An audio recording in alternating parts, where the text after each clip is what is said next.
یہ تکریم کر رہا ہے کہ اے نیک بخت، تجھ پر جنت کے میں نے 8 دروازے کھول دیے ہیں، جب چاہے جس وقت چاہے اس میں سے داخل ہو جائے، یعنی کوئی رکاوٹ نہیں، کوئی روک ٹوک نہیں۔ اور ان 8 دروازے کھلنے کے لیے اللہ کے پیغمبر نے جو کام بتائے ہیں وہ صرف 4 ہیں۔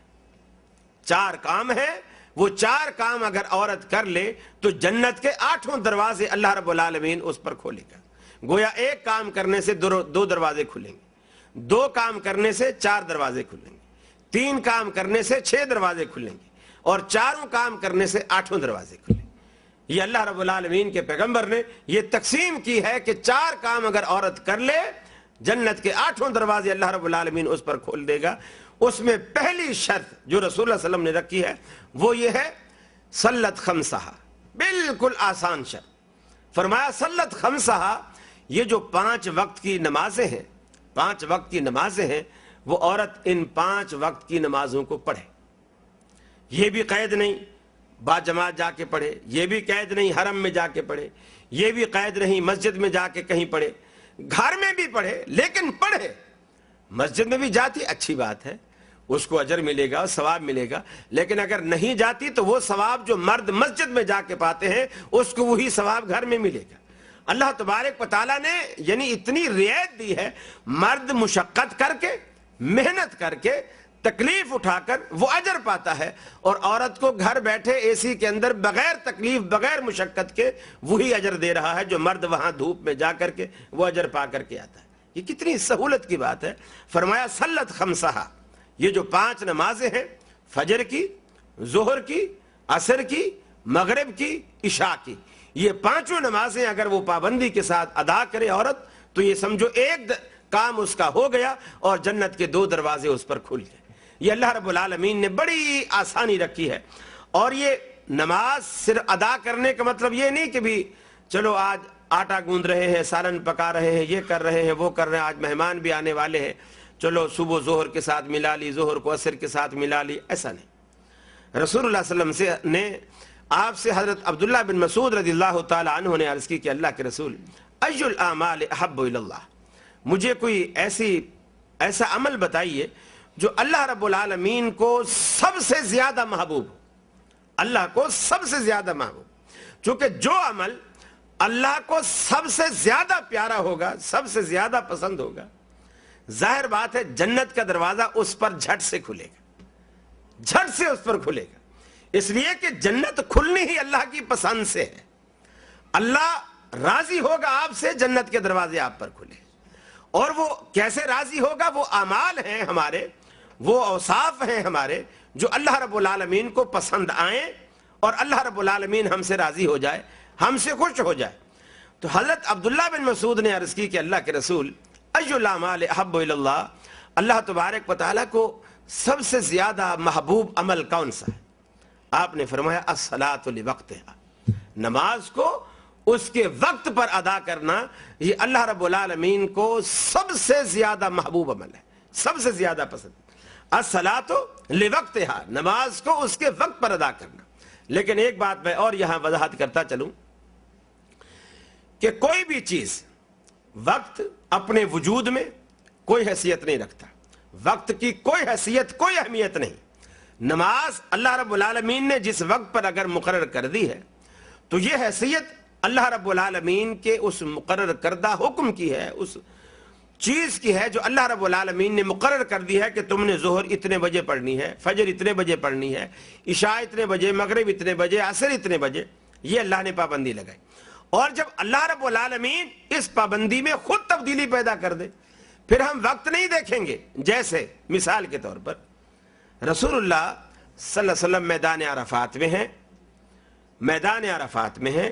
آپ نے ظہر کے وقت میں عصر پڑھ لی، ظہر کے وقت میں عصر پڑھ لی، حالانکہ حدیث میں آیا کہ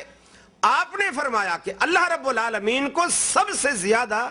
محبوب عمل جو ہے وہ الصلاۃ لوقتہا، نماز کو اس کے وقت پر پڑھنا ہے۔ اب عصر کو آپ ظہر کے وقت پہ پڑھ رہے ہیں، یہ تو عصر کا وقت ہی نہیں۔ آپ نے خود فرمایا کہ محبوب عمل ہر نماز کو اس کے وقت میں پڑھنا ہے، لیکن آپ اس کا وقت توڑ کر اس کے وقت سے پہلے پڑھ رہے ہیں۔ اچھا، عصر کو ظہر میں پڑھ دیا، اب یہ سارا ٹائم بچا لیا مغرب تک دعا کے لیے.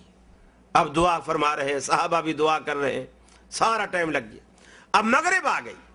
اور مغرب کا وقت بھی قلیل ہے. یہاں تو میں دیکھ رہا ہوں حرم میں بہت سارے ساتھی میرے کراچی سے بھی آئے ہوئے ہیں اور میں ان کو اچھی طرح جانتا ہوں جو مغرب کی نماز میں اتنا بھی وقفہ نہیں دیتے کہ کوئی آدمی وہ جو مؤذن ہے وہاں سے اذان دے کر وہ آ کر کے پہلی صف میں کھڑا ہو جائے اور وہ تکبیر کہے, بلکہ وہ اذان دوسرا آدمی وہاں سپیکر جہاں لگا ہوا ہے وہاں ختم کرتا ہے اور دوسرا آدمی صف میں کھڑا ہوا جیسے وہ اذان ختم کرتا ہے وہ تکبیر شروع کر دیتا ہے. سنت وغیرہ نفل وغیرہ کوئی وقت نہیں دیا جاتا. کیوں کہ جی مغرب کا وقت ہی بہت شارٹ ہے, بہت شارٹ. اگر ہم نے سنتے وغیرہ پڑھنے لگ گئے تو پھر جو ہے مغرب قضا ہو جائے گی, اور قضا کرنا ہے تو بہت بڑے وبال کی بات. اور یہاں میں دیکھتا ہوں سب حرم میں آ کر کے وہ جب مغرب کی اذان ہوتی ہے اس کے بعد سارے لگے ہوئے ہوتے ہیں, نفل پڑھ رہے ہوتے ہیں. اور میں نے پھر ایک دو سے پوچھا بھی, تنزن پوچھا تاکہ یہ اس کو چوٹ لگے اور جا کر کے وہاں بھی یہ عادت جاری رکھے. میں نے پوچھا بھی وقت یہاں سعودی عرب میں بڑھ تو نہیں گیا ہے, یہاں بھی تو وہی وقت ہے. کہنے لگے وہ ہم یہاں تحیت المسجد کی نیت سے پڑھ. اللہ کی بندے, تحیت المسجد تو جب تھا جب تو مسجد میں آیا تھا, جب تو حرم میں قدم رکھا تحیت المسجد جب ہے. پھر جب تو بیٹھ گیا اب تحیت المسجد کا وقت ختم. اگر تو پڑھ کے بیٹھا تب بھی اور اگر بغیر پڑھے بیٹھا تب بھی اب تحیت المسجد کا وقت ختم ہے. اب جب اذان ہو گئی اب اذان کے بعد تو پھر کھڑے ہو کے پڑھ رہا ہے, اب یہ تحیت المسجد نہیں ہے. اب یہ مغرب کے بعد کی دو سنتے, رسول اللہ صلی اللہ علیہ وسلم نے فرمایا بین کل اذانین صلاۃ, ہر دو اذانوں کے درمیان, یعنی دو اذانوں سے مراد تکبیر اور اذان, ہر نماز کی کوئی بھی نماز ہو اذان اور تکبیر کے درمیان فرمایا نماز ہے. اللہ کے رسول نے فرمایا. اور صحابہ کہتے ہیں مغرب کی نماز کے بعد اتنی کثرت سے صحابہ کرام جو ہے وہ سنتیں پڑھا کرتے تھے مغرب سے پہلے والی, کہ جو بعد میں تھوڑا اذان کے بعد اگر کوئی شخص آتا اور مسجد میں آ کر کے دیکھتا کہ سب لوگ, کوئی بھی نہیں بچا ہوا, سارے لوگ سنتے پڑھ رہے ہیں, تو وہ یہ سمجھتا کہ شاید جماعت ہو گئی ہے اور لوگ فرضوں کے بعد والی سنتے پڑھ رہے ہیں. یعنی اتنی کثرت سے صحابہ کرام پڑھتے تھے. تو لوگ اتنا کم وقت بتاتے ہیں کہ مغرب کا اتنا تھوڑا وقت ہے. اللہ کے رسول میدان عرفات میں ہے, مغرب یہیں ہو گئی, مغرب ہو گئی. آپ صلی اللہ علیہ وسلم نے صحابہ کرام کو کہا جلدی سے یہاں سے کوچ کرو اور مزدلفہ چلو. حضرت بلال سامنے آ گئے. حضرت بلال یہ سمجھے کہ آج اللہ تبارک و تعالیٰ کے رسول مغرب بھول گئے, فوراً سامنے آئے, الصلاۃ الصلاۃ یا رسول اللہ, الصلاۃ یا رسول اللہ. اللہ کے رسول نماز نماز, مغرب کی نماز. اب یہ صحابہ کی بے چینی کیوں ہے کہ آپ نے صحابہ کو تعلیم دی ہوئی ہے کہ الصلاۃ لوقتہا, اللہ کو محبوب عمل جو ہے وہ نماز کو اس کے وقت پر پڑھنا ہے. اور آج آپ عصر کو ظہر کے ساتھ پڑھے کھڑے ہیں اور مغرب یاد ہی نہیں ہے, مغرب چھوڑے چلے جا رہے ہیں. آپ نے فرمایا الصلاۃ امامک, ارے نماز تیرے آگے ہے, چل چل آگے چل, آگے پڑھیں گے آگے پڑھیں گے. مزدلفہ میں گئے, مزدلفہ میں گئے, وہاں عشاء کا وقت ہو گیا, وہاں عشاء کا وقت ہو گیا. یعنی جان بوجھ کر عصر کا وقت توڑا, اس کو ظہر میں پڑھا, اس کو مقدم کیا, اور جان بوجھ کر مغرب کا وقت موجود ہے, صحابہ موجود ہیں, ٹائم ہے, آپ پڑھ سکتے ہیں, لیکن آپ نے مغرب کو چھوڑ دیا. مغرب کو چھوڑا اور عشاء کے ساتھ جا کر کے ملایا اور جان بوجھ کر قضا کی. یعنی یہ نہیں صاحب نہیں ہوا, صاحب ہم کہتے حضرت بلال نے آپ کو یاد دلایا, آپ نے فرمایا نماز آگے پڑھیں گے آگے پڑھیں گے. عشاء کا وقت آ گیا, آپ نے مغرب وہاں جا کر کے پڑھی عشاء کے ساتھ ملا کر. حالانکہ آپ کا فرمان یہ ہے کہ نماز اپنے وقت کے اوپر فرض ہے اور یہ پسندیدہ عمل ہے, ہر نماز اپنے وقت پر فرض ہے.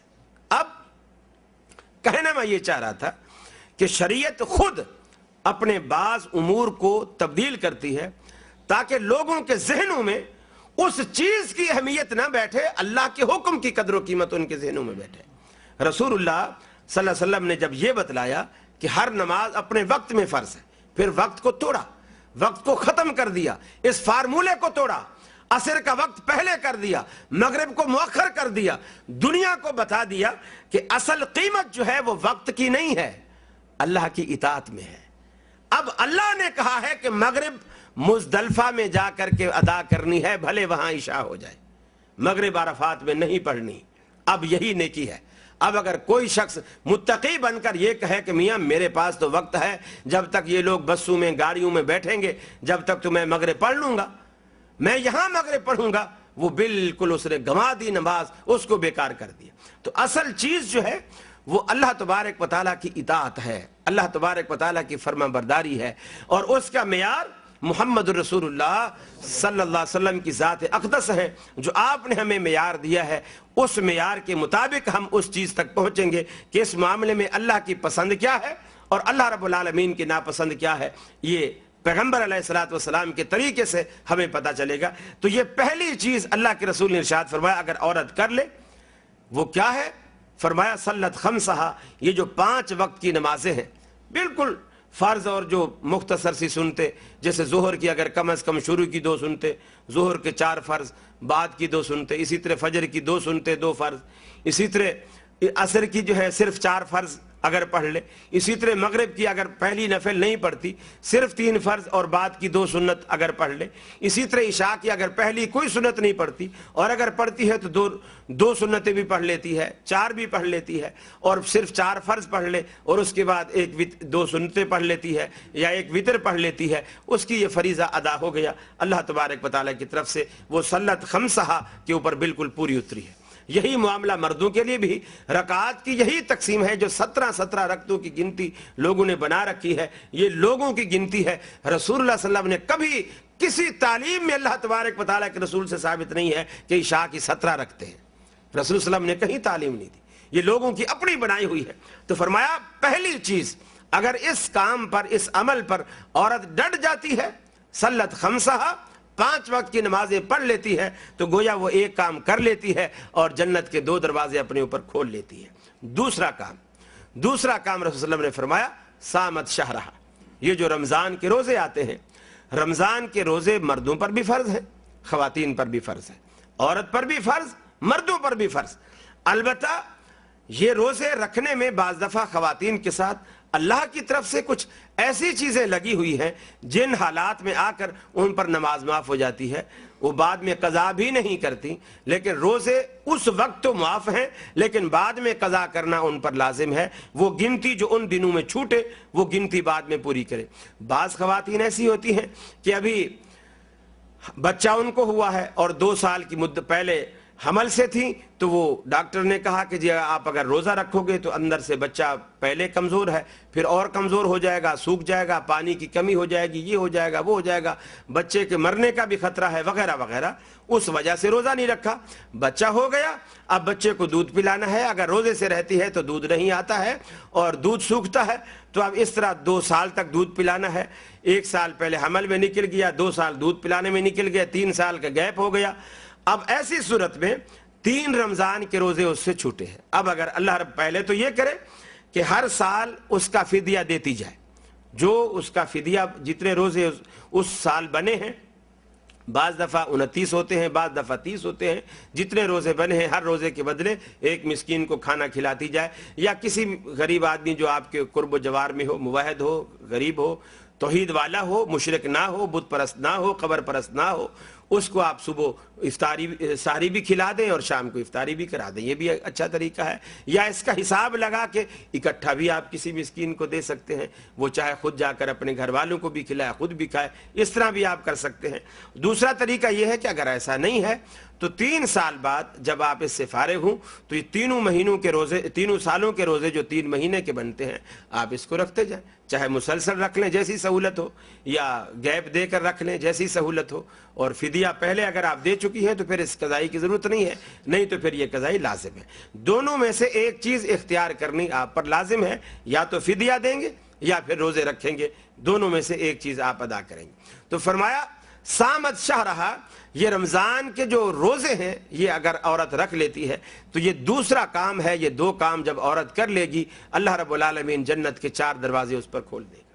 تیسری چیز رسول اللہ صلی اللہ علیہ وسلم نے بیان فرمایا اطاعت بالہا، خاوند کی اطاعت کرے، خاوند کی اطاعت کرے۔ رسول اللہ صلی اللہ علیہ وسلم نے اس مسئلے کو اتنی شد و مد سے بیان فرمایا کہ آپ نے فرمایا اگر میں